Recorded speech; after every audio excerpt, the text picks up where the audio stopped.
Hello everybody. Thanks for all of you watching. My name is Hằng. I'm a student of Faculty Foreign Language Taiwan University. And come with you today, I have a question for you. That is, why everybody have to having breakfast every day?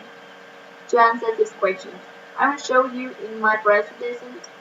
It will take 10 minutes for my presentation. If you have any questions, please just ask me or you can comment in my video. Nowadays, people they are too lazy or too busy to having breakfast. They used to not have a time to prepare or cooking. Mostly it's people in Vietnam.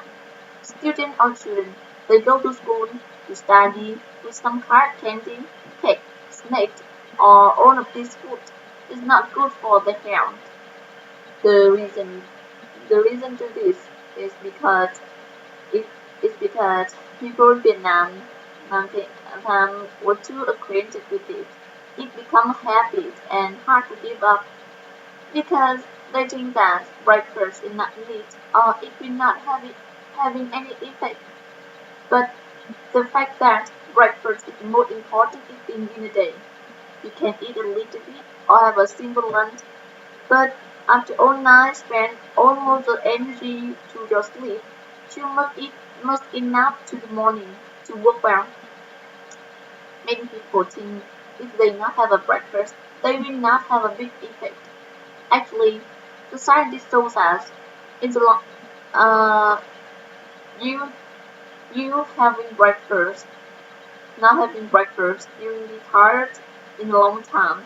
You you will have ache, your body weaker, and you cannot concentrate to the study or working, and it will have many bad effects in the future.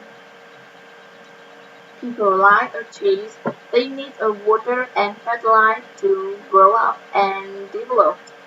And I hope that you will wake up early in the morning and try to cooking and prepare for your parents, your family a good breakfast that will help their health and your health more and more better, and your working is more and more good. That is the end of our presentations. Thank you for your watching.